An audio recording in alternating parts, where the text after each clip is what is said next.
اگر آپ سوچ رہے ہیں کہ ہر چیز آپ کے ہاتھوں سے نکل رہی ہے اور حالات آپ کے موافق نہیں ہیں، تو ایک دفعہ اس درخت کے بارے میں ضرور سوچیں جو ایک ایک کر کے اپنے تمام پتے کھو دیتا ہے لیکن پھر بھی کھڑا رہتا ہے، صرف اس امید پر کہ بہار کے دن ضرور آئیں گے۔ اس طرح اپنے پیدا کرنے والے سے امید رکھیں جو ہر چیز پر قادر ہے۔ مشکلیں جتنی بھی بڑی نظر آ رہی ہیں، آپ کے رب کی قدرت سے کچھ بھی باہر نہیں ہے۔ جب پیاس کی شدت عروج پر تھی تبھی زمزم کا معجزہ ہوا تھا۔ تکلیف کا بڑھنا اس بات کی دلیل ہے کہ آسانی اور سکون قریب ہے۔ تو اس رب پر یقین رکھو، وہ تمہیں آزما رہا ہے۔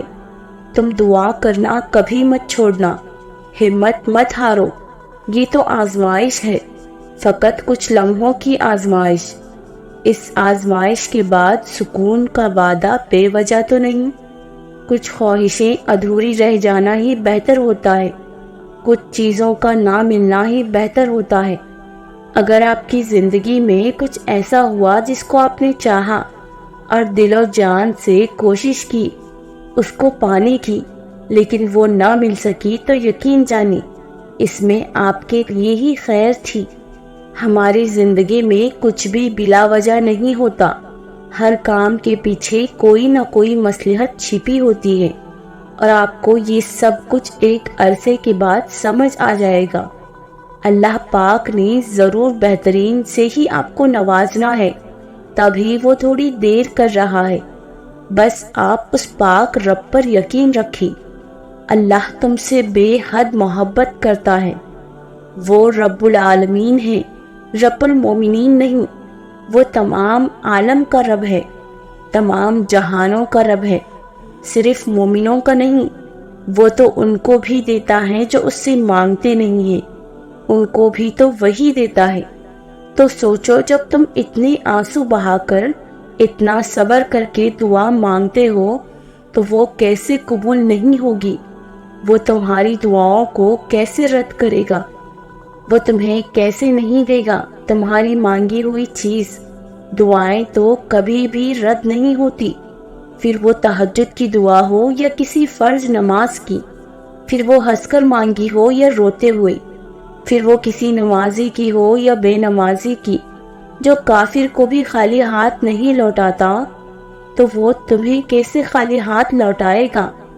وہ تمہارا رب جو تم سے بے انتہا محبت کرتا ہے، وہ تمہیں تڑپتا ہوا کیسے چھوڑ سکتا ہے؟ اگر تمہیں لگتا ہے کہ تمہاری دعائیں قبول نہیں ہو رہی ہیں تو ٹھہر جاؤ، دعا مانگتے رہو، کیونکہ قبولیت کی گھڑی یہی ہے۔ مایوس تو دنیا کرتی ہے، اللہ تو محبت کرتا ہے۔ اس سے کہہ دینے کے بعد ہاتھ خالی نہیں رہتے، بلکہ گمان سے زیادہ نوازا جاتا ہے۔ وہ واحد در ہے جہاں آنسوؤں کی لاج رکھی جاتی ہے اور دعاؤں کا مان رکھا جاتا ہے۔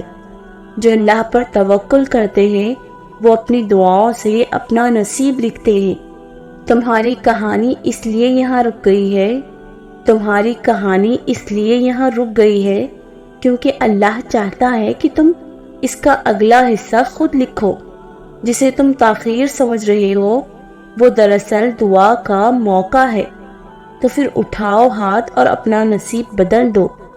حالانکہ اس نے جزائیں اور سزائیں پہلے سے ہی مقرر کر رکھی ہیں، پھر بھی تمہیں اپنی جانب کھینچنے کے سبب بناتا ہے۔